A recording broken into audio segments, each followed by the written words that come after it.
Meeting to order. This is the McCracken County Fiscal Court meeting October 14, 2024. And Madam Clerk, would you call roll, please? Commissioner Jones? I'm here. Commissioner Bartleman? Here. Commissioner Abraham? Present. Judge Clymer? Here. Commissioner Bartleman, offer a prayer. Let's pray. Father, we thank you for the blessings of this day. We thank you for the opportunity we have to serve this county. Pray you be with us as we discuss the issues affecting. We just pray you be with us as we make decisions. Pray for our first responders as they're out there protecting our citizens and face potential danger every day. Just give them the safety they need to keep us safe. Father, we're so thankful for what you do for us. It's in Jesus' name we pray. Amen. All right, you stand and join us in the Pledge of Allegiance. I pledge allegiance to the flag of the United States of America and to the republic for which it stands, one nation, under God, indivisible, with liberty and justice for all.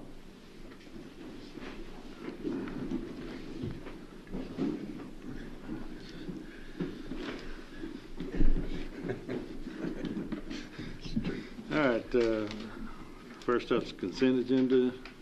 It is ordered to approve the consent agenda for October 14th, 2024, McCracken County Fiscal Court. So moved. Second.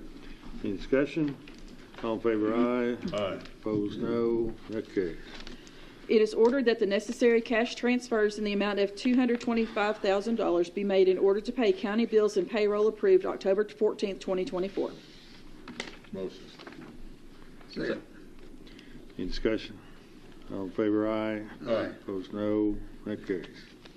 It is ordered to approve the voucher claims register from September 23rd, 2024 to October 14th, 2024 to show county bills in the amount of $1,035,802.20 were paid. Motion. Second. Any discussion? All in favor, aye. Aye. Opposed, no. That carries. All right, then we have several items on for check presentations. First up is Reedland Farley baseball, softball. One here. Yeah.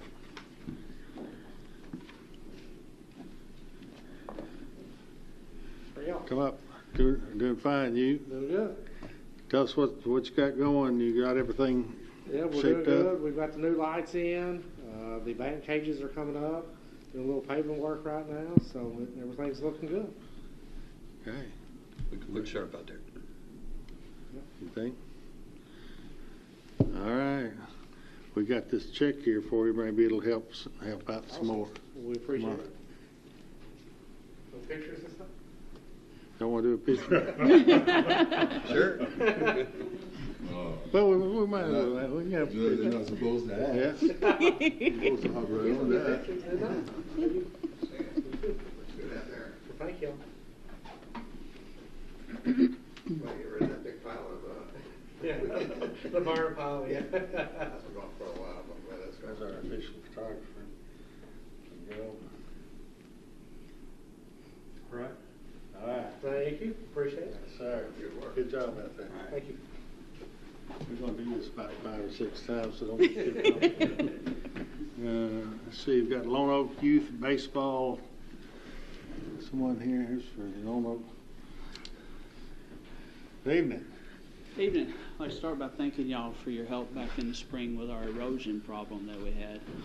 We selected the Woods Brothers to come out and perform the work for us. They did an excellent job. Yeah. Really saved us. I think this last rain we had a couple of weeks ago would have washed us out pretty bad had it not been for the assistance that you guys give us. So I'd like to thank you for that. Yeah. Okay. You are welcome. We have we've been on about a 3-year campaign at the ballpark, replacing all of our lights with LED lights in the park as well, just through fundraising and stuff.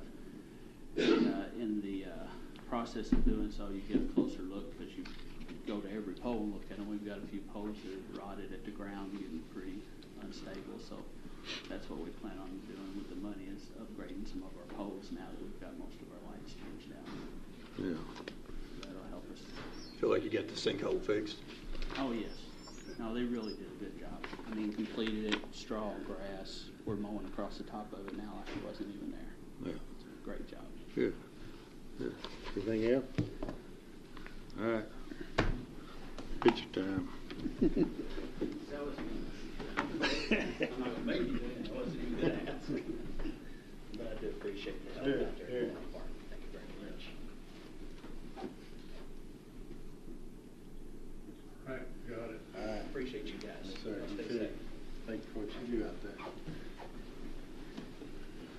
Lone Oak tennis check.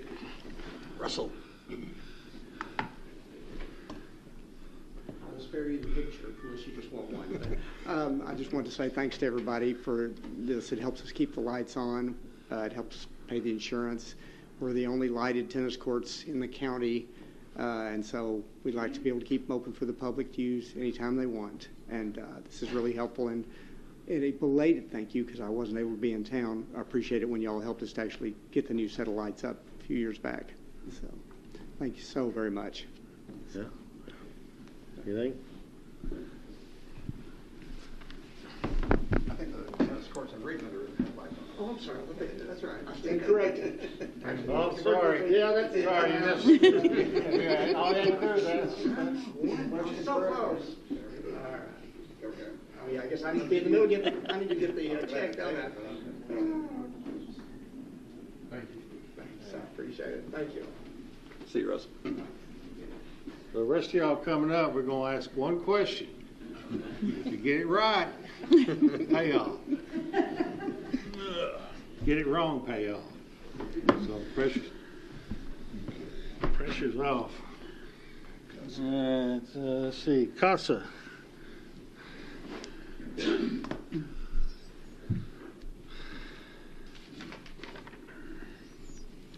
evening. I'm Janie Kreiner. I'm the Executive Director at Child Watch and CASA West Kentucky. And just to update you on some of our stats from last year, we served 154 children in McCracken County. We used 64 volunteers to help with that. These kids were victims of neglect, physical abuse, sexual abuse. The majority of the time there were drugs in the home or a parent with substance abuse issues, domestic violence, or just mental health issues of a parent. We saw kids who were in some really bad situations, living in garages, sheds without water, electricity, kids who'd missed months of school, lots of children who had tested positive for meth and cocaine, including a 2-year-old who OD'd recently. So I think it's sometimes easy to forget about these things that are going on right around us when we see all the great things in McCracken County. So I'm just very appreciative that you guys see it and you prioritize the children and you continue to support us. So thank you so much. Absolutely. Thank you, Jenny. Anybody?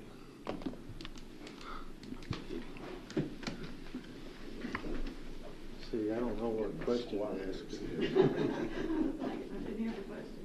Do you like money? I like money. Okay, you got that right. That's great. Thank you so much. That's for all you do. Thank you.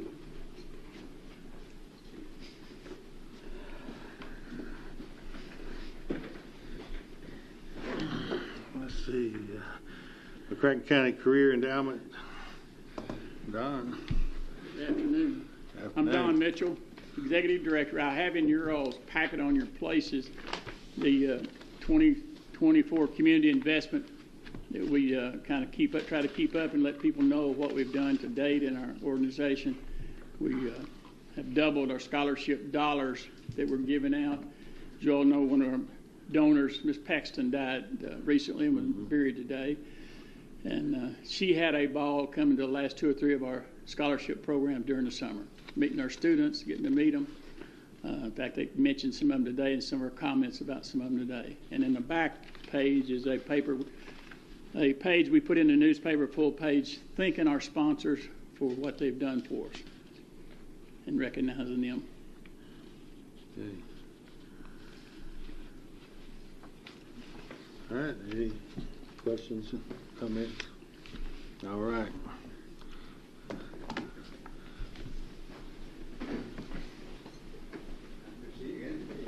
Sorry, this morning didn't happen.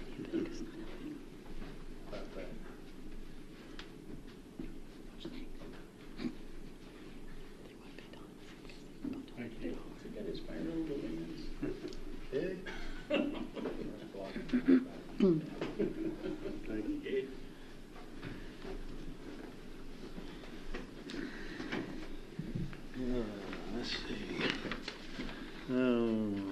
McCracken County Civic Beautification. I guess that was you. Are they legal plants? Are those plants legal? Yes,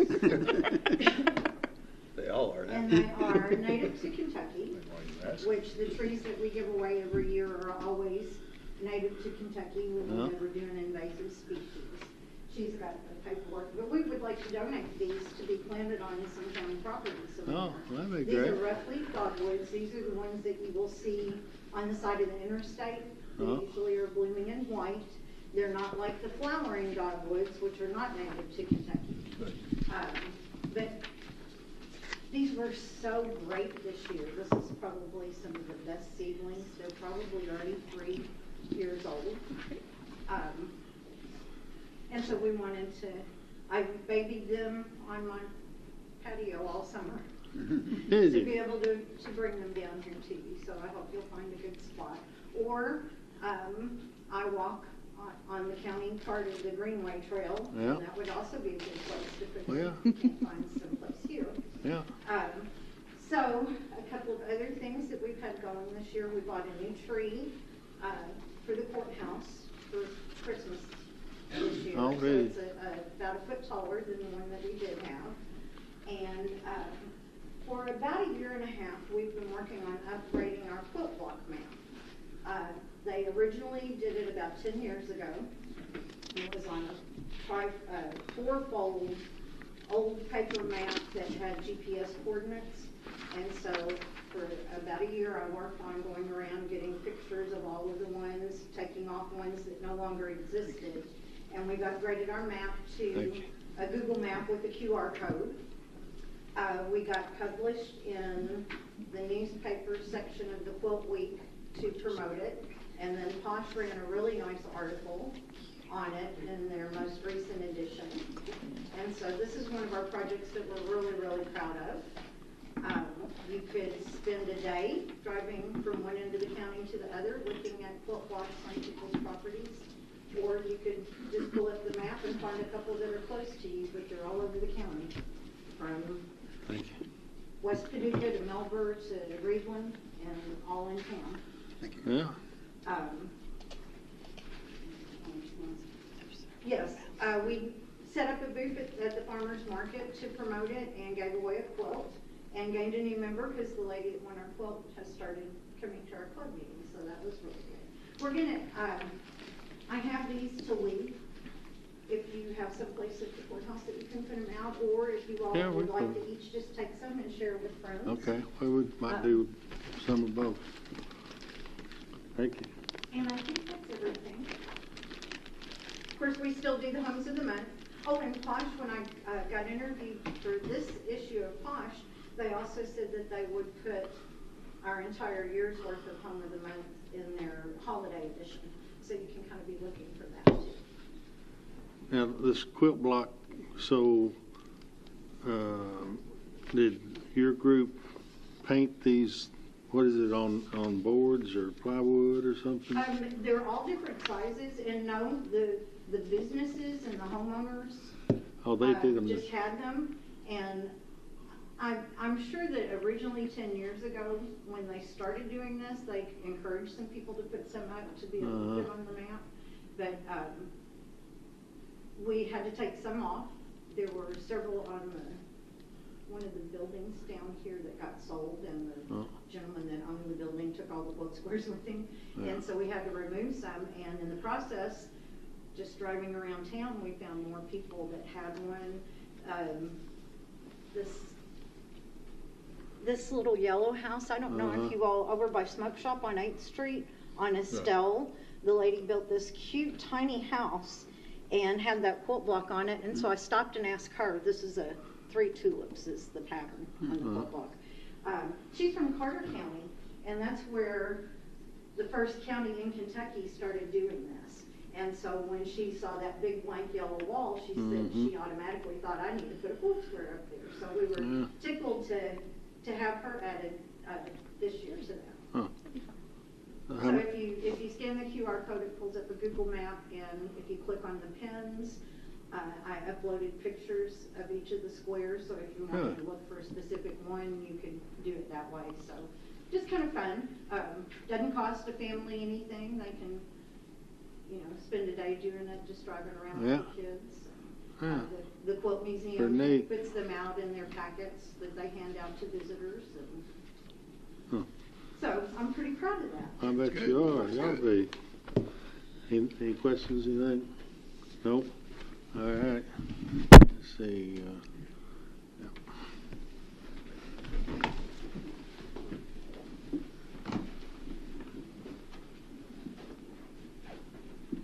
I will stand in front of you. I don't think you'll have any problems. I'll reach around. Okay, thank you. Thank you. Thank you all so much. You're welcome. Really appreciate your support.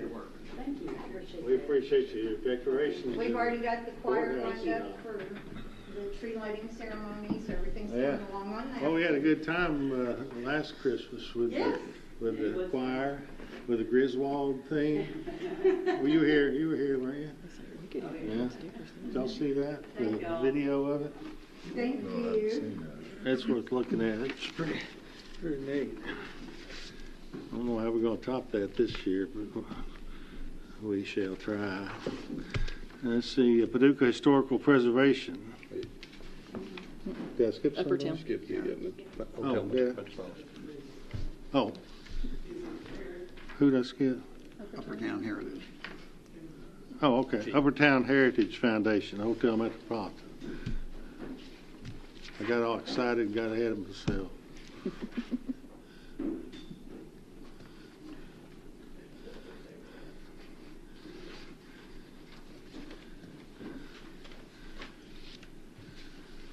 Oh, Miss Patty. You got Dwan here with you.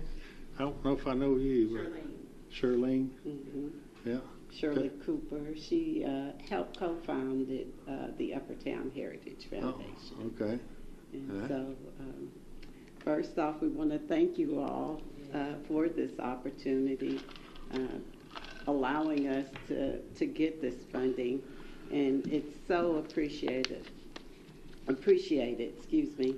I didn't, bring documents or whatever, but I have pictures to show you how we spent your money. Okay. And we were intending to do siding, but we did the front of the building, and what they did, they repaired a lot of the siding in the front of the building, and then it was painted, and then they painted the back stairs and replaced whatever was needed back there, because they said that the siding on the building, if we took down one, 15 might have fallen, or so it wasn't a good idea to start that project until we had enough money to complete it.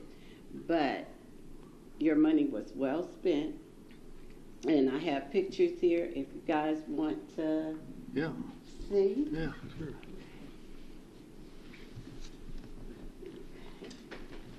This is the front. Looking good, And this is, we put in a safety rail. And then, that's not a good one, but we had the porch repaired. If you had been there, but the porch was kind of in bad shape. So we had that repaired, and also the ramp. Yeah. And then we had the front of it painted with non-slip materials, and that's just the railing. That's my dad. That's good. But thank you, and we appreciate it. We did the best we could with what we had, and everything is expensive, but I think you all would be proud, and you should come and see it. I mean, I came down there, I don't know, I guess it's been a year ago maybe or so. You saw it in the rough. Yeah. When we didn't have. Yeah, well, I need to come see it again now. Mm-hmm. Well. And won't you come on a day when we have like our fish fry? Oh my gosh, it's good. Yeah. I'd hate to do that. Yeah, you would love to come on. The best meal I've had But in Paducah. we appreciate it, and come and see what what you invested Yeah. in. And, you know, we're only getting better because of your help. That's all I can say. We appreciate you. Appreciate you.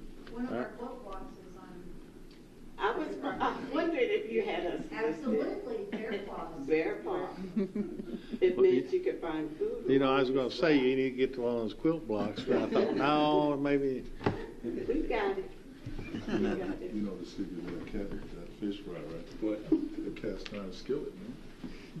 Tell me, That's it's good. it. It's good stuff. Thank you so much. All right.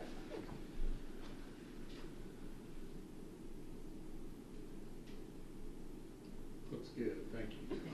Thank you. All right. Appreciate all you do. Thank you. I appreciate you so much.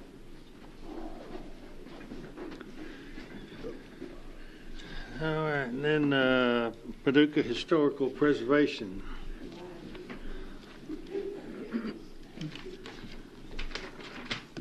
Good evening. Good evening, and thank you all for all the help that you're giving us. It gives us a jump start.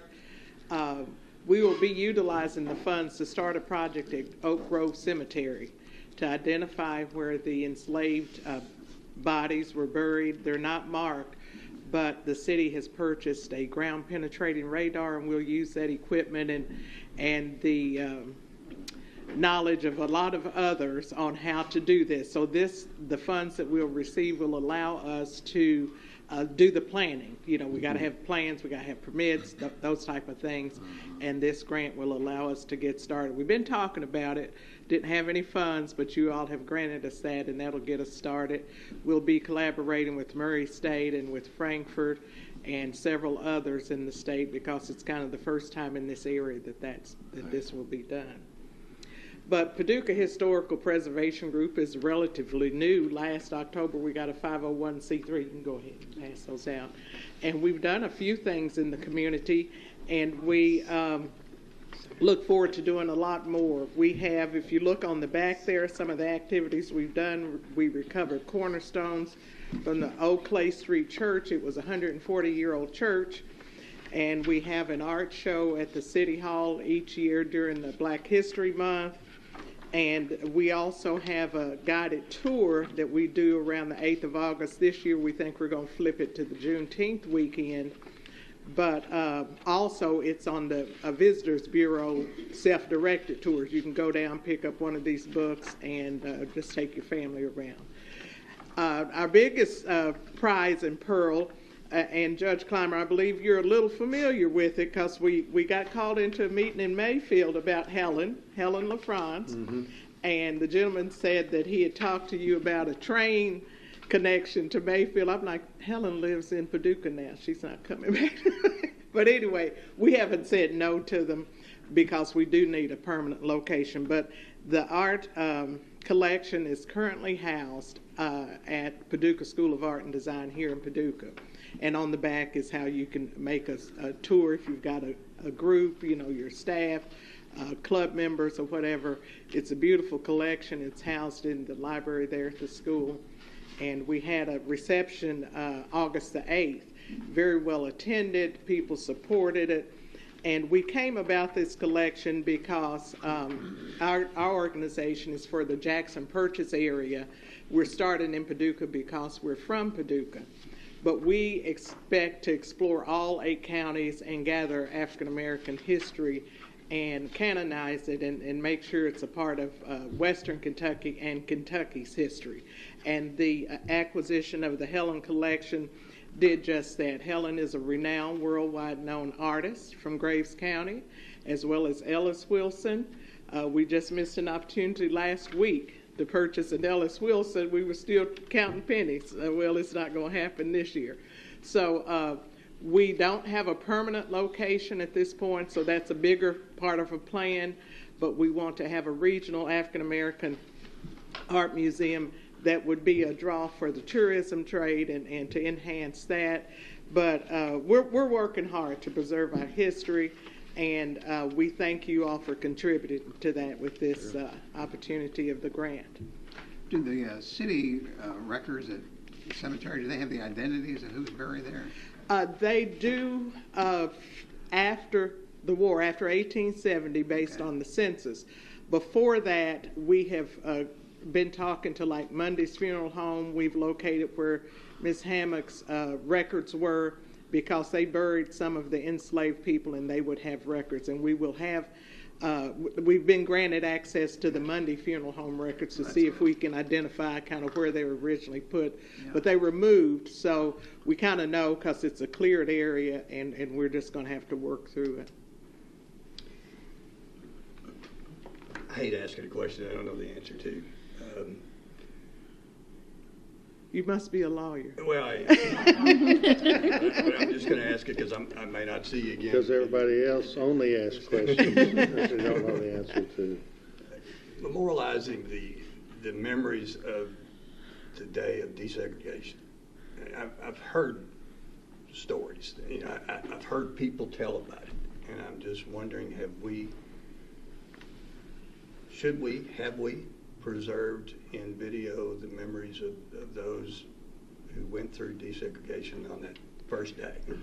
Well, not on the first day, but just this summer, we had a reception at the Metropolitan Hotel for the first 2 black cheerleaders, and I'm going to start crying because what those women went through kind of sealed their life.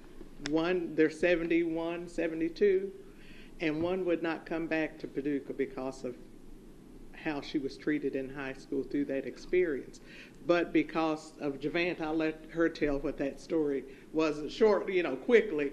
But it turned out beautifully, but every time I talk about it, I want to cry. Yeah, I know. The short and sweet to it, we have a Facebook page, and we wanted to stimulate interest. And so I was pulling different articles from Paducah Sun, because it wasn't coming from my mind, it was supposed to be factual. So we ran a story about the first black cheerleader, Tillman High School. Well, we received an avalanche of comments. That's not the whole story. There was 2, and it was due to the football players threatening to walk off the field, and people, were really into giving their side of the story. And luckily, thank God, these 2 ladies are still living, and a lot of the football players are still living. And so we reached out, and of course I served, at that time I was serving on the W.C. Young Community Center board, so we did a full write-up story in our souvenir book, and then we also reached out to the Paducah Life magazine, and they took it even further. And it's just amazing. 55 years later, and it was really life-changing for those 2 ladies, because people assumed that they were friends, but one came from the Brazelton area, and one came from the north side, and one came from the south side. But like she said, it was really traumatic what they went through. You have to read the story; it's amazing. And now they've come full circle. And one of the ladies said at the reception, "You have given me this opportunity to love my hometown again." She had vowed never to return until this happened, and we coached her back. So it was real. The experience was real. And we just want to capture that, preserve that, and now they're on the Paducah Tillman Hall of Fame. Wall of Fame. They entered into that on the 8th of August, so that was a real big deal. And it's not that we know all the history, but we're having to research. So, who are they? Elaine Spearman was her maiden name, and Wanda Stigger, Wanda Platt now. So they were, like class of 68 or 69. 69. They came from Lincoln and went to Paducah Tillman. And she even told, you'll see in the story, some of the videos are on the page. Their fathers had to stand guard with guns. They had to have National Guard while they were cheering. So their stories have been recorded and are yes, and it's out there. And that's just one. But the football players, they contributed and everything. It's a full story, so it's really worth the experience, and we're proud we were able to save that. That was a really awesome article in Paducah Life. I read that, and that was, by the time I got to Tillman, you said it was 69. Yeah, well, you think about 69, I graduated Tillman in 79. And it just goes to show you, the more you try to keep people apart, it doesn't work. It doesn't work, because we're supposed to be together. Yeah. And so that was the history of Tillman. I mean, I'm all about Tillman. Well, We had a beautiful experience in town. We had a lady that was classmates with them, and she knew them, but she didn't know that part of their story. And we thought we were going to have to call an ambulance. She was just tore up, you know, and she was Caucasian. But she had no idea all of that was going on while she was there laughing and playing with them.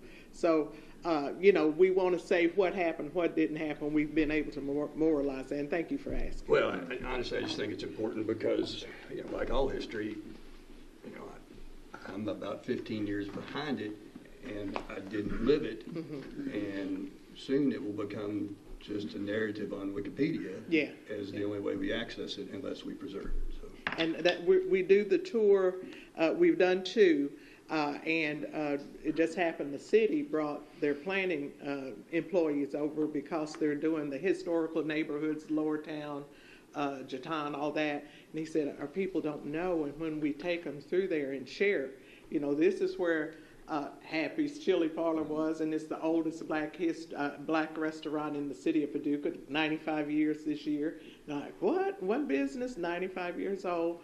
So those kind of things we bring up, Miss Norman's daycare, a lot of things they didn't realize, you know, were important. And we can't save everything, but we can remember a lot. Thank you. So, you know, we've got our bicentennial coming up January 15 of next year, so just a few months off. And we might, do you know, has your group submitted anything for the book? We're working on it. We're going to put one in for Happy since it's 95 years, and then we're going to do one for ourselves. And we've turned, there's another women's group here, I forget it's Civic Music. They have submitted theirs already, but we got in on the extended timeline, so we're working to finish that. And who wrote the article about the two young ladies, the first African American? It was Paducah Life, was it, Darlene? Yes. That was Darlene Mazzone did that. Well, I need to get Amanda her. Hutchinson. That'd be something good to put in there. She would. In our Yes. book, too. Okay, we'll do that. Okay, thank you all. If you'll handle that, I'm sure we just need to get the rights to publish it because we're going to sell this book, you know, and make it available. But that'll help to get that word out. Okay, thank you.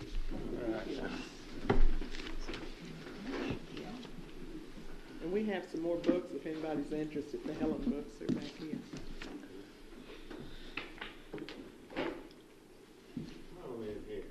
Thank you.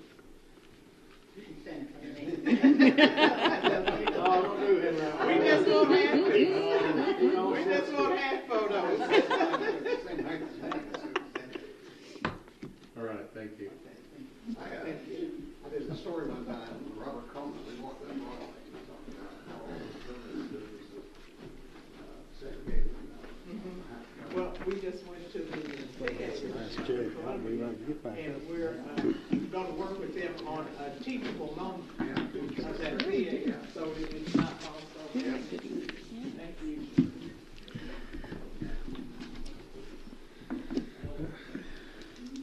This is your one. Yes. All right, board appointments. It is ordered that Tommy Holloman is appointed to the Property Code Enforcement Board to a 3-year term ending October 30th, 2027. So moved. Second. Discussion. All in favor, aye. Aye. Opposed, no. That carries.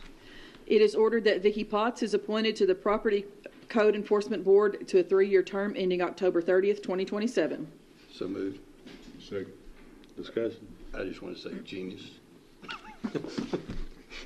Me or her? Well, you for appointing her. Perfect person. Yeah.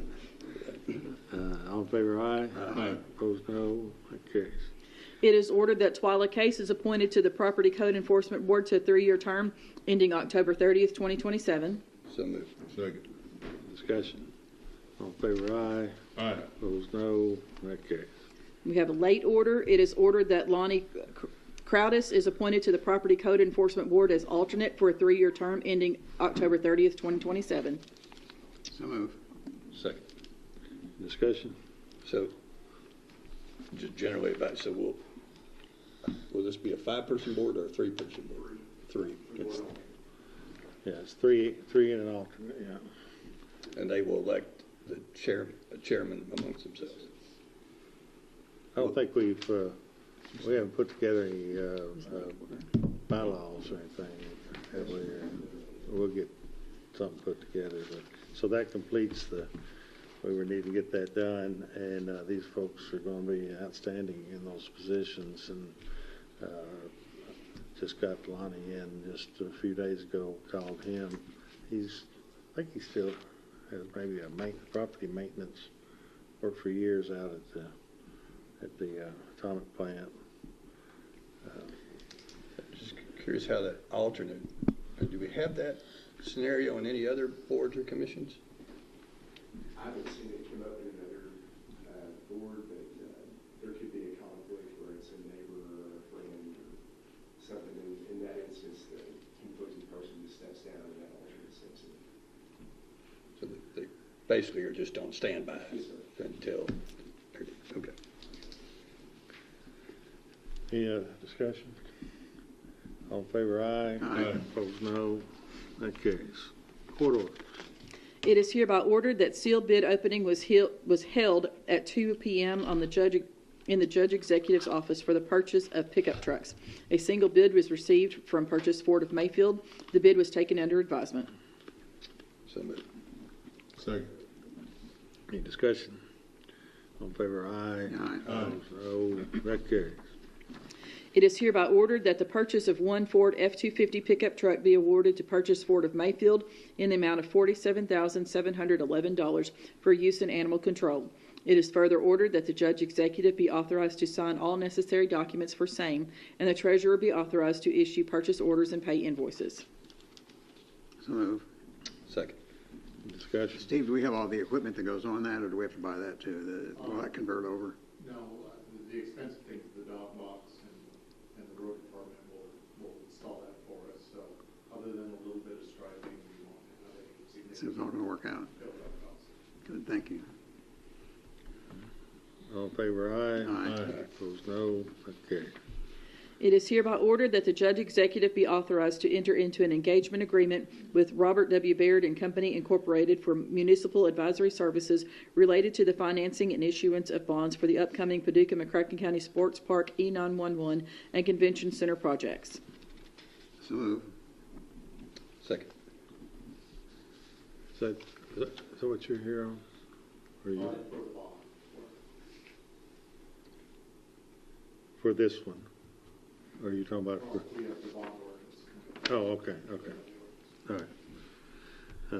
All in favor, aye. Aye. Opposed, no. That carries. It is ordered that the Judge Executive is authorized to sign a resolution adopting and approving the execution of a rural secondary program agreement between the McCracken County Fiscal Court and the Commonwealth of Kentucky Transportation Cabinet Department for drainage structure repairs on various county roads.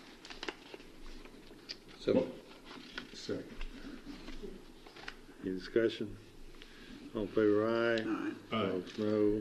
That carries. It is ordered that a bid opening was held in the office of the Judge Executive on October 8th, 2024 for a sport utility vehicle. One bid was received and taken under advisement. So moved. Second. Any discussion? All in favor, aye. Aye. Opposed, no. It carries. It is ordered that Linwood Motors is awarded the bid for one Dodge Durango totaling $40,624. It is further ordered that the treasurer is authorized to pay invoices related to the same. So moved. Second. Any discussion? Who's this for? Actually, it's going to be for me. So What? we hired we're hiring another code enforcement officer. Oh, okay. So we're taking the Ford Explorer, that's kind of a cool car down here, 2016, sending that out to inspection. The vehicle I currently drive will become the cool vehicle here at the courthouse. Okay. Good. Thank you. All in favor, aye. Aye. Opposed, no. That carries. It is ordered to pay the invoice dated September 25th, 2024 to PFGW for the Sports Complex project in the amount of $13,940.83. This is pursuant to the interlocal cooperation agreement dated September 7th, 2022 between City of Paducah, Kentucky, the County of McCracken County, Kentucky, and the Sports Tourism Commission. As per the interlocal agreement, the City of Paducah pays half of the invoice to McCracken County. Further, the treasurer is authorized to transfer $6,970.41 from the general fund to the Sports Complex Project Fund. Before you guys vote on that, I made an error. That last sentence needs to be struck. I won't be transferring any funds because we've already transferred all the funds that are sitting there. So we did that last fiscal court meeting. We transferred a lump sum because that was the balance. So I don't need to transfer any more funds. So that won't be happening. I will be paying that invoice, but I won't be transferring any funds. Okay. Good looking out. So we need a motion to amend it to remove that last. So moved. A second on that. Second. Okay. All in favor, aye. Aye. Opposed, no. Okay, so the vote would be to approve it as amended then. Any discussion on as amended? All in favor, aye. Aye. Aye. Opposed, no. That carries. You got an actual motion? No, we do not have a motion. Yeah, I was wondering that. So what? We need a motion to adopt to accept the amended. Motion. We didn't vote on that. But we never actually made a motion for, we did the amendment without doing the motion, so. Okay. The only one who's gonna bother was her. We're all good now. We're good? We're good. But you brought it We up. voted before we made the motion, but it's okay. We're good. Thank you. I guess it was gonna bother me too. Okay. So moving on to H, it is ordered that $2,223.82 from the Transient Room Tax Fund be paid to the Paducah Convention and Visitors Bureau for 1/4 of the cost for Granicus software. So moved. Second. Any discussion? All in favor, aye. Aye. Opposed, no. That carries. It is ordered that an accident and sickness policy with disability benefits for the policy period November 8th, 2024 to November 7th, 2025 be purchased through Peel & Holland for an annual amount of $718 for the emergency management volunteers. Motion. Second. Any discussion? All in favor, aye. Aye. Opposed, no. That carries. It is ordered to pay Emergency Services Marketing Corporation Incorporated $810 for the annual renewal of the I Am Responding paging system subscription for emergency management. So moved. Second. Any discussion? All in favor, aye. Aye. Opposed, no. That carries. It is ordered that the sponsorship of a table at the Paducah McCracken County NAACP Freedom Fund banquet be approved in the amount of $1,000. So moved. Second. Any discussion? All in favor, aye. Aye. Opposed, no. That carries.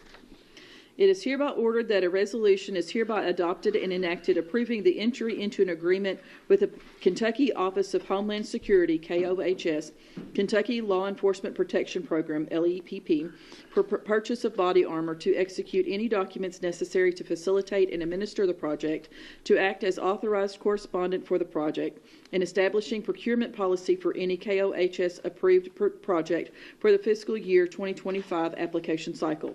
Further, it is ordered that the treasurer is authorized to pay invoices related to the same. So moved. Second. Any discussion? All in favor, aye. Aye. Opposed, no. That carries.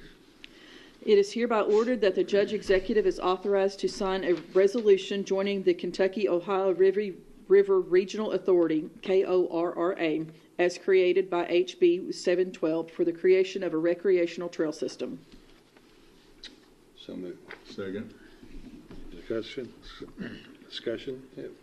Do you know much about this? I don't really know much about it. You know about Steve or Stevie? Yeah. I know it's. Yeah, yes, I It's some new legislation, I think, wasn't it, to create Yes, I it? think this is actually very similar to the Tennessee River line.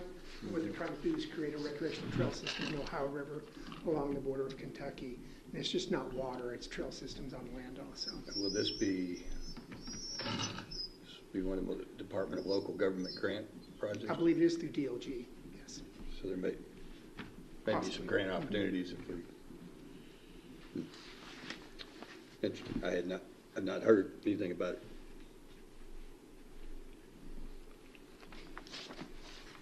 You got anything else? All in favor, aye. Aye. Opposed, no. That carries. It is ordered that the treasurer is authorized to open a new bank account and set up Fund 82 entitled E911 for the purpose of receiving and dispersing funds associated with the E911 collection fee. So moved. Second. Any discussion? All in favor, aye. Aye. Opposed, no. That carries. It is ordered to retroactively approve the treasurer to make an interfund cash transfer in the amount of $348,426.11 from General Fund 01 to State Fund 06. This action was to meet a deadline for the KDPI grant utilized by JSA. So moved. Second. Any discussion? We did something at the last meeting, I thought. Yeah, so we paid the invoices that needed to be paid by the September 30th deadline. But we didn't transfer the money. Because Okay. we were in a hurry. All right. Okay. All in favor, aye. Aye. Opposed, no. That carries. It is ordered to approve the September transient room tax in the amount of $393,956.30 to be dispersed as followed. Paducah CVB, $116,422.26. Convention Center, $78,597.15. Sports Tourism Commission, $119,363.31. Escrow Fund, $79,573.58. Motion. Second. Discussion. All in favor, aye. Aye. Opposed, no. That carries. First reading. Commonwealth of Kentucky, McCracken County Fiscal Court, Ordinance Number 2024-15.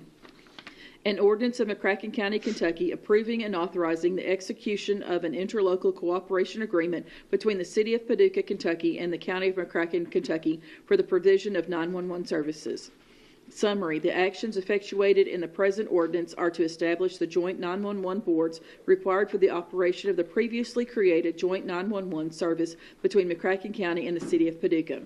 Certification: it is hereby certified by the McCracken County Fiscal Court that the present summary represents an accurate official statement of the main points of and contents of Ordinance Number 2024-15. Public inspection: Ordinance Number 2024-15 shall be available for public inspection in its whole and complete form in the McCracken County Judge Executive's office during ordinary business hours. Motion. We need a motion to acknowledge, amend, or remove. Acknowledge. Thank you, sir. Okay. Did we get a second? Second. Okay. Any discussion? As I understand, the only thing changed in here is the appeals board. If somebody appeals a 911 fee, is that right? It changes the way the board works? We had that before. This action just, instead of the city having one and us having one, we combined it into one so that there's equality in interpretation of how the ordinance works across the entire community. And that'll be a joint appointment. The city appoints, the county appoints, I and think then we there's a joint settled on, appointment. it's in the ordinance, we settled, I think, on 5. There's Right. a joint appointment, and the mayor too, and the judge too. Is there any reason why, I mean, just the summary of the ordinance doesn't really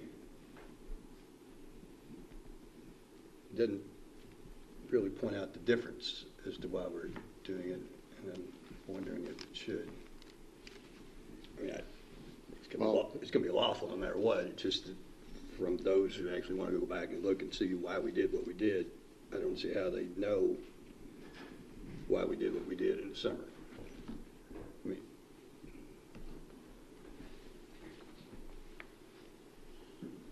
You mean this document versus what we had did we have a first reading before that included separate? Or we had a reading on this at all? Well, this is our first reading, but I think it's encapsulated in the first paragraph that said the actions effectuated in the present ordinance are to establish joint 911. Oh, you know what? All right, I read right over that. Okay. All right, thank you. Anything else? Well, it effectuates yours. All right, okay, I'm satisfied. Thank you. All right, so all in favor of adopting this as a first reading? Aye. Aye. Aye. No opposition, so we'll have second reading next meeting then. Well, and so this vote was basically to change our agreement with the city. We're going to have two different governing bodies that would look over parcels. And now instead of having two different, we're going to have one community governing board over the parcels. So with that change, it makes sense to me, and I vote yes. Okay. All right, another ordinance. First reading, Commonwealth of Kentucky, McCracken County Fiscal Court, ordinance number 2024-16. An ordinance of the County of McCracken, Kentucky, authorizing the issuance of its County of McCracken, Kentucky general obligation bonds, Series 2024A, in the approximate aggregate principal amount of $27,840,000, which amount may be increased by up to $2,785,000 or decreased by any amount, for the purpose of financing the cost of 1, a public sports park complex and associated facilities and equipment, and 2, public safety equipment improvements approved in the form of the bonds, authorizing designated officers of the county to execute and deliver the bonds, authorizing and directing the filing of a notice with the state local debt officer, providing for the payment and security of the bonds, establishing a bond payment fund for the bonds, affirming the maintenance of the existing sinking fund, authorizing the acceptance of the bid of the purchaser of the bonds, and repealing any inconsistent ordinances. The ordinance authorizes the County of McCracken, Kentucky, the county, to issue a series of general obligation bonds to be designated as General Obligation Bonds Series 2024A, the bonds, in an approximate aggregate principal amount of $27,840,000 for the purposes of 1, financing all or a portion of the cost of the acquisition, construction, installation, and equipping of a public sports park complex and associated facilities and equipment, and B, and public safety equipment and improvements for all the well-being and benefit of the citizens of the county, collectively the project. 2, paying capitalized interest on the bonds if desirable. 3, paying all or a portion of the cost of credit enhancements on the bonds, if any. And 4, paying all or a portion of the cost of issuance of the bonds. Provisions are made in the ordinance for the payment of the bonds and the security therefore, the application of the proceeds of the bonds, and the establishment of a bond payment fund, the continuation of the county's previously established sinking fund, and certain covenants of the county with respect to the bonds. The bonds are to be sold at public competitive sale and shall mature or be subject to mandatory sinking fund redemption in varying amounts on December 1st, 2025, and December 1st of each year thereafter through December 1st, 2044. The bonds pledge the full faith, credit, and taxing power of the county, and provision is made for the collection of a tax to pay the principal of and interest on the bonds, subject to certain credits as provided in Section 17 of the ordinance. The sale of the bonds is contingent upon the satisfaction of the requirements and conditions of the county regarding the project. The following Section 17 of the ordinance is set forth on its entirety. Section 17, General Obligation. The bonds shall be full general obligations of the county, and the full faith, credit, and taxing power of the county are hereby pledged for the prompt payment of the bonds and the interest thereon. During the period the bonds are outstanding, there shall be and there hereby is levied on all this taxable property in the county, in addition to all other taxes without limitation as to rate, a direct tax annually in an amount sufficient to pay the principal of and interest on the bonds as and when due. It being hereby found and determined that the current tax rates of the county are within all applicable limitations. The tax shall be and hereby is ordered to be computed, certified, levied, and extended upon the tax duplicate, and shall be collected by the same officers in the same manner and at the same time that taxes for general purposes for each of the years are certified, extended, and collected. The tax shall be placed before and in preference to all other items and for the full amount thereof provided. However, that in each year, to the extent that other lawfully available funds of the county are available for the payment of the bonds and are appropriated for such purpose, the amount of such direct tax upon all of the taxable property in the county shall be reduced by the amount of such other funds so available and appropriated. Certification. It is hereby certified by the McCracken County Fiscal Court that the present summary represents an accurate official statement of the main points of and contents of ordinance number 2024-16. Public inspection on ordinance number 2024-16 shall be available for public inspection in its whole and complete form in the McCracken County Judge Executive's office during ordinary business hours. Motion. To acknowledge, amend, or remove. Acknowledge. Thank you, sir. Second. I've got questions. I've got a question, Steve. The city's providing $12.5 million. We're providing $12.5 million. This is $27 million. That's $52 million, and our contract is a little over $60 million. Where's the other money going to come from? So the first tranche of funds was $25 million, 12.5 by the city, 12.5 by us. We have about $44 million and some change left to finance for $65 million. We grossed up another $4 million as for what the work that needs to be accomplished in a future contract that's not currently included, namely the championship field, and divide that in half, and then we add in another $3 million for 911 to get 27. Added another what? $3 million for 911.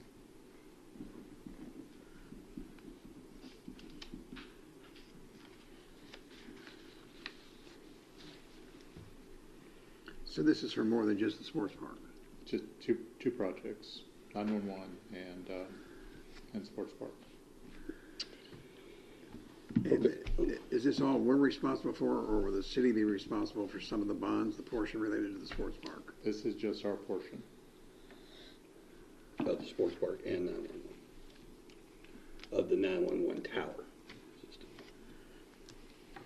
So, again, tell me the breakdown again on the tower. The 911 is how much? 10 million?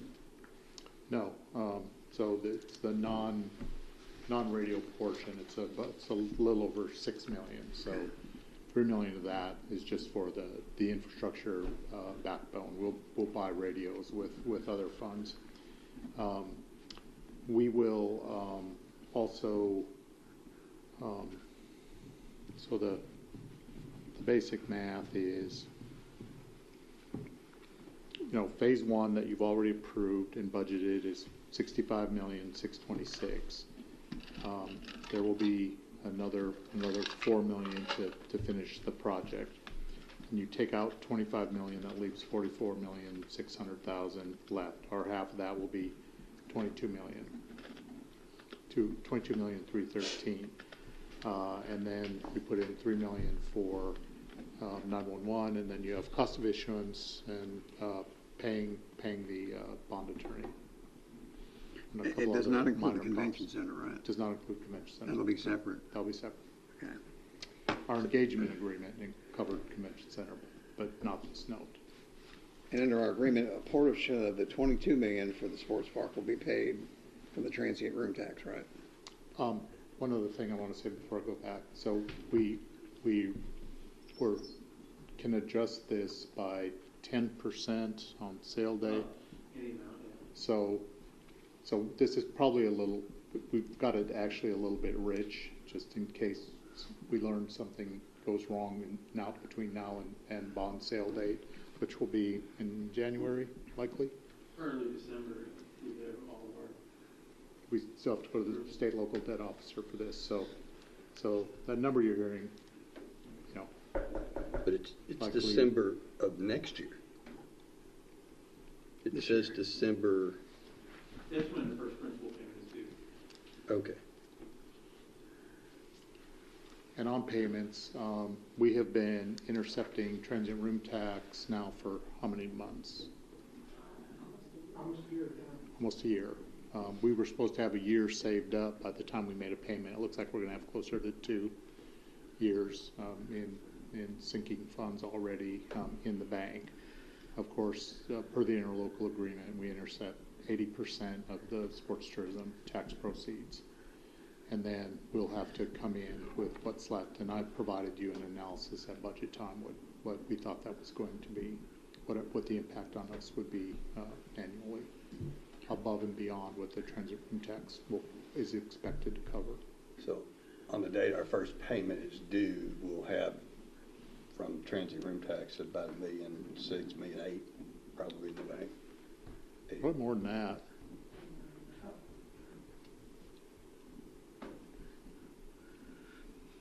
Yeah, it'll be at least $2 million. Okay. Will be available at that time, and we're going to have to make some decisions at that point if we're going to use 100% of that right away, or if we're just going to, or how we're going to apportion that into the payments, because we've seen in other projects that involve transit room tax will rise over time. It'll never, I don't think, in all the scenarios, no matter how aggressive I make them, it'll never catch all of it, but it will get to a point where it's catching a significant portion of it. So on December 1st, 2024, we're selling $27 million worth of bonds. It's around the 4th of December, but yes. We have to obviously have second reading of the ordinance, and also on the date of second reading of the ordinance, we'll have a public hearing here. And then we have the hearing with the state local debt officers scheduled for November 7th. They'll release their opinion. And there's a comment period, but scheduled to sell bonds right now on December 4th, assuming all of that plays out the way that All right. And we're expected to start having to make payments beyond what we have invested in about 6 months, 7 months. When will this money be actually needed? The first payment on the bonds will be due June 1, 2025. Well, I'm talking about payments to the contract. So we did a cash flow analysis, and we expect to go through the first $25 million. We'll be through that money in late February or early March. So that's why we're doing this now, so that we have funds available. Because we're going to run through $25 million by probably March 1st.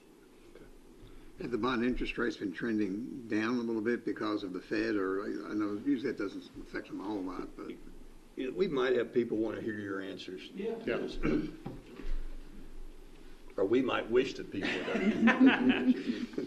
In terms of interest rates, actually in the last week or so, they've been trending up, but that's a function of uncertainty about the election. And so a lot of bond issues have been stacked on top of each other on the calendar nationally, which tends to make investors ask for higher interest rates when there's a lot of available bonds out there. We are hopeful that interest rates post-election will sort of more normalize and go back down. They had been trending downward because of the Fed action, as you had said. And absent that ramp up in supply, I do think that rates should continue to taper down. And we're hoping that once we get past the election, there'll be a giant sucking sound of no bond issues being sold, and that'll make them very aggressive to bid on the county's bonds. And it's a very good size bond issue that I think will attract a lot of interest amongst the bond buying community. And we're hoping, and we're going to press the rating agency, Moody's, to upgrade the county based on the really amazing performance of the county fiscally over the last several years. So we're going to be pressing for that. What'd you just say? The amazing fiscal performance of the court. Amazing. You can do the hands. It's no secret that your reserves have very much rebounded from a few years ago, and I think that that's going to be seen as a massive credit positive, that hopefully Moody's will give the county an upgrade. Obviously, I can't guarantee that, but that's what we're asking for and hoping to get, which should improve the interest rates that we get. If we were to sell today, I would say we'd be right around something around 4%, but I'm hoping we can do a little better than that.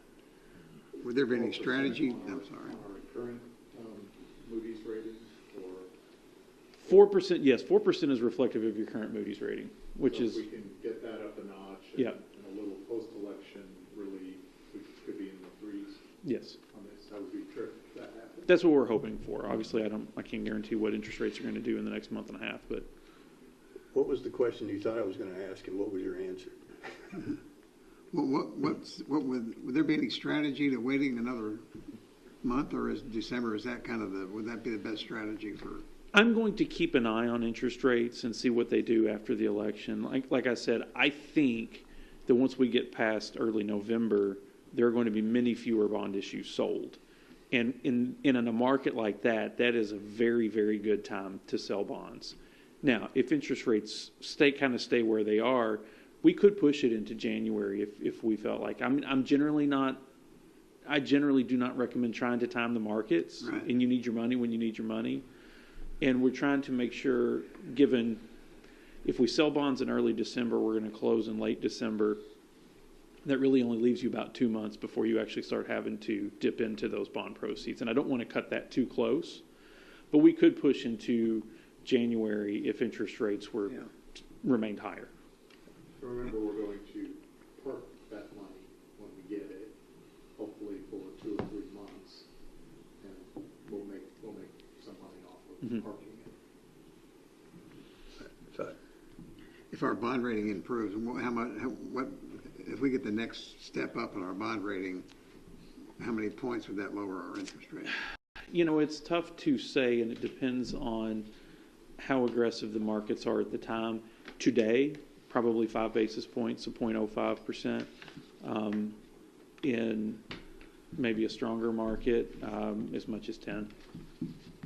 It's not much, but it's on $27 million. It starts over 20 years. It starts to matter. Yeah. And is this going to be a bond issue that we can redo in 4 or 5 years if the interest rates go way down? And I anticipate it would be probably 7 or 8 years of the redemption provisions that we put on there. Who decides that?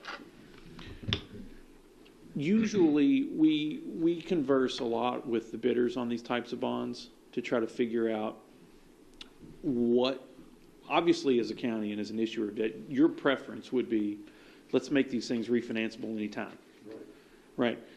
You would pay a substantial interest rate penalty for putting that sort of thing on there, because when buyers buy these bonds, they want to know that they're going to actually be able to hold them for some period of time as an investment, right? So the more likely you make it that those will be called away from them, the more likely they're going to penalize your interest rate for that. So they want to get some amount of time that they can say, for sure, we're going to have this investment. Right now, the current accepted in the markets is right around that 7 or 8 year period. Historically, it's been 10. So when they redid the tax reform in 2017, the federal government took away our ability to do certain types of refinancings, and we started seeing that shorten to about 7 or 8 years. So it will be, I will advise Steve on what provisions we think the markets will accept based on the feedback that we get from our own underwriting desk and the other underwriters in the market. And we'll make the best decision that we can that's not going to penalize the interest rate that the county will get.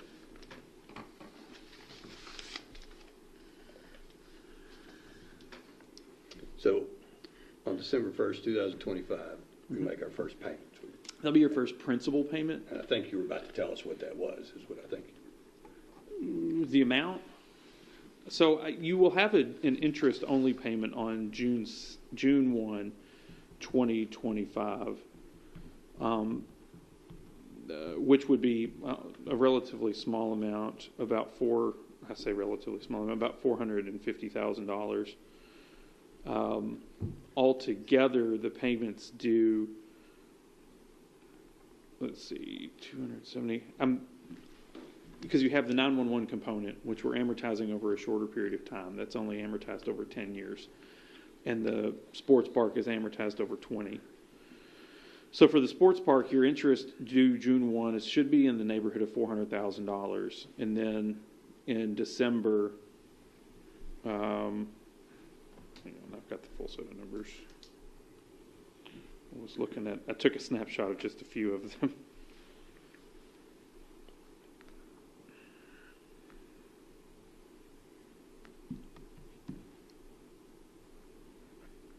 Apologize. I didn't have the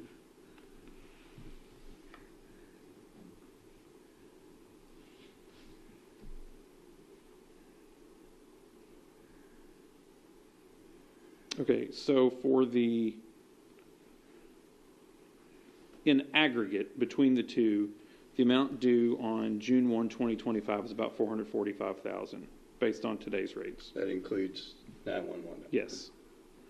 On December 1, there'll be a principal payment of roughly $1,165,000, and then another comparable amount of interest, about $480,000 in interest due, for a total payment in fiscal 26 then of $2.1 million, because you'd have two interest payments of that 400 and something thousand.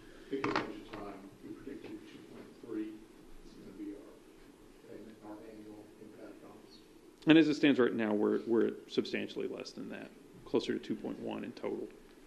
And Steve, what's the estimated 80% of the transient revenues for that? So right now the total takes about 1.4 million in a year. So 80% of that is close to $1 million. About $1 million. Pretty good. Yeah, and on the sports park piece, your annual debt service payments are slightly less in total of about 1.8 million. But remember, we're sharing that with the city. Right. And they'll do their own bond to pay their share, right? So we won't get all that. We'll, whatever we get, we cut in half. Oh, that's right.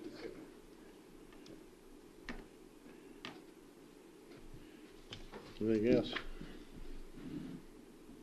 No, sir. All good. Thank you, Mark. Thank you, guys.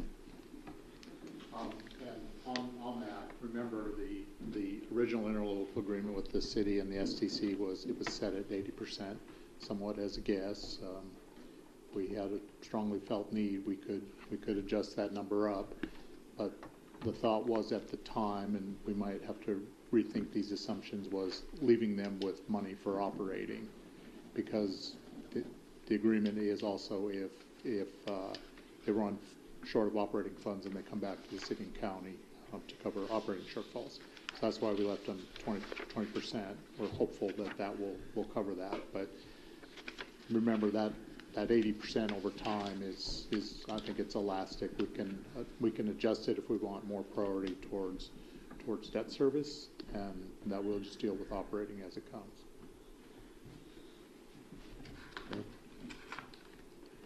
Everybody good? So let's see, where are we? We need to vote vote. to approve this as a first reading. Motion to do that. Oh, we've Acknowledge already had it. the motion. Yes, we have our motion to acknowledge and Acknowledge it. second. We just need to vote. Okay. Aye. Aye. That carries.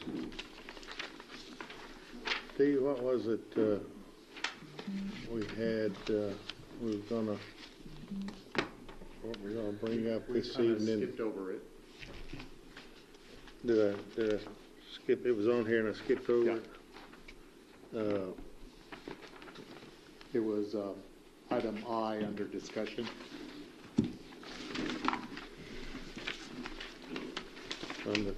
That's a Peel and Holland. Thank you, Mark. Well, we might should have. When you get the check for the bond, you can come back and present it to us. Under discussion. I don't think we had that. I think that's No. right.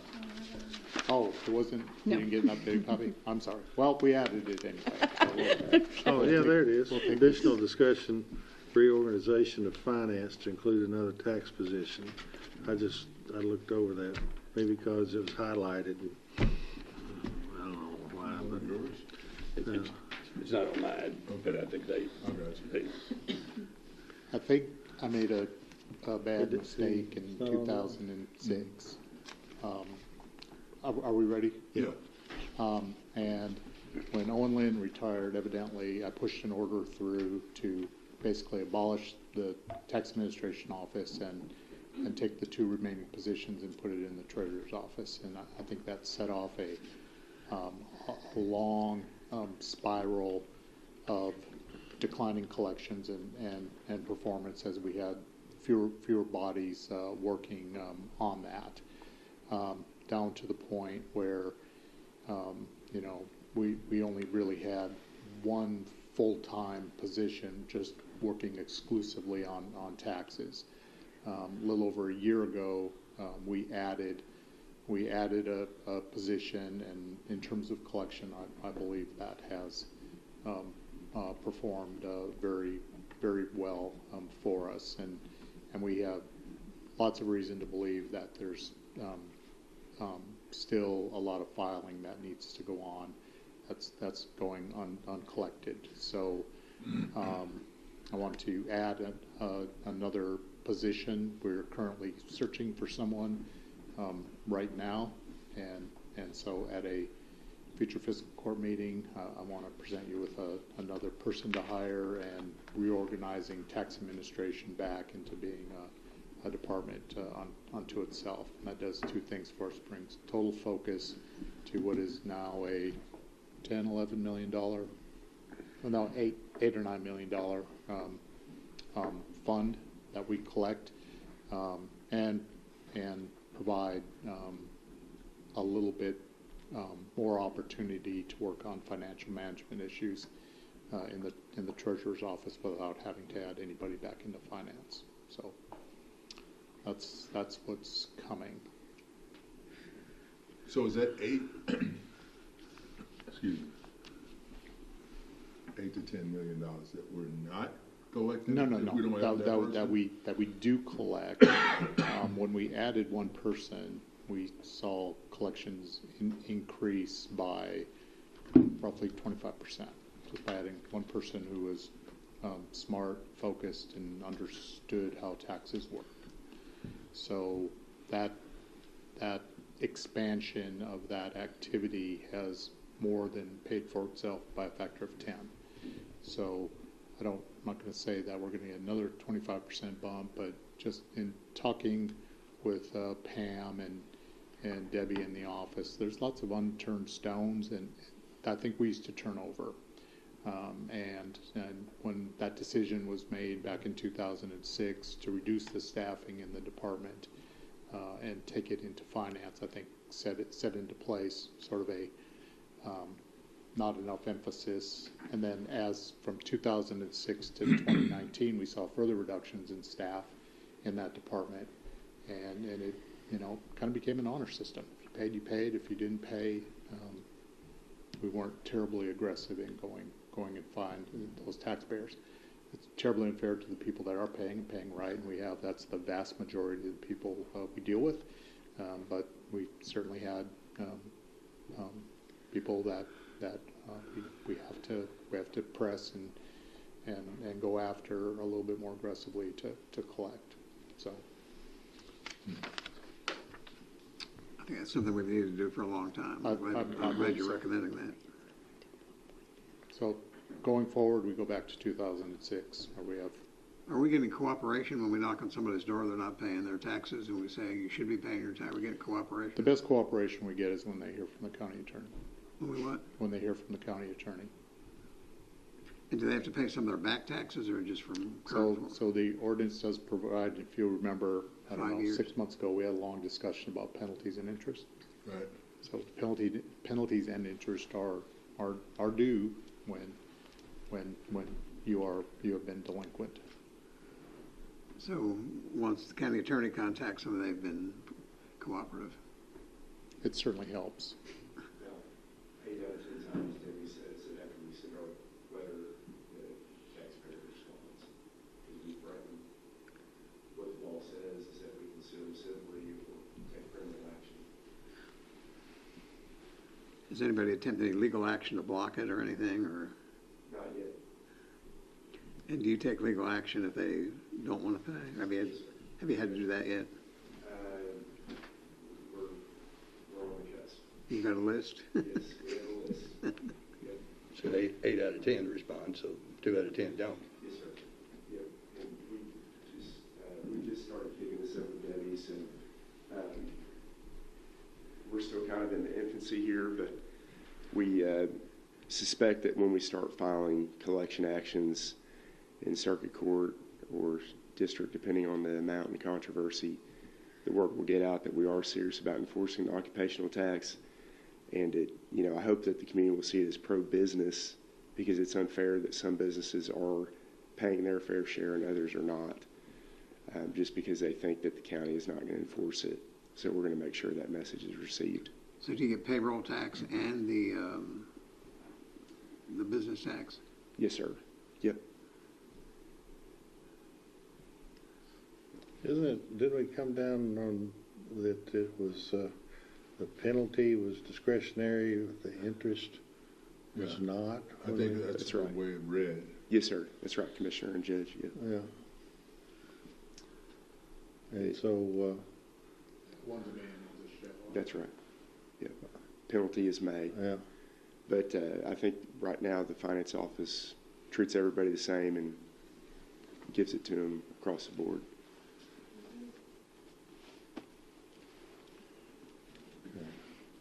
We found some really big businesses that haven't been paying. Yes, sir. Quite a few, I think, Ms. Hannah and... I won't ask you to identify them. Yeah. We can inform you of those later. Okay. Yeah, there are some. Well, maybe we need to talk about a way to get the word out. And, at least if people, because we're going to be a little while, I mean, there's plenty out there. It's going to take some time to uncover those. And so the people that we're going to find them eventually that owe.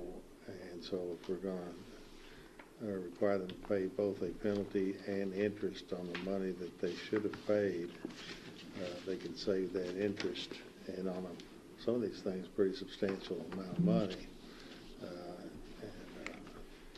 If we can get the word out to the folks, you can save yourself a good bit of money. And it's, like I say, it's just a question of fairness.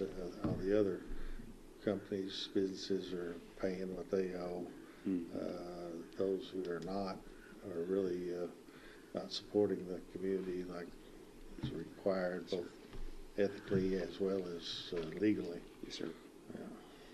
Yeah. One thing that Ms. Hannah thought of, Judge, was getting in touch with the CPA firms, because I think there's been a reputation that is now changing, that the county is really going to start enforcing this occupational tax. Yeah. So we thought about maybe the finance office issuing some sort of notice to the local CPA firms, just reminding them, hey, this is on the books. This is something we take seriously here in the county. And that should help spread the message. Yeah. Also, the city, when businesses register with the city, they are handing out notification, or at least telling them verbally that you have to register with the county as well. But for the people who don't register with the city, they're not getting that message, obviously. So, any other ideas you have on it? We're all ears. Debbie and Pam and I have also engaged in a discussion about modernizing our systems. We have a very old-fashioned, here's a paper form, fill it out kind of thing, and there are new systems that could be more convenient to taxpayers, and we're beginning to explore those. So a bit of a modernization along with some stricter enforcement, and try to make it a little bit easier for people to file as well, and the CPAs. Okay. All right. We have nothing for executive, right? Do not. Okay. Is there a motion to adjourn? So moved. Second. All in favor, aye. No. All right, we're going.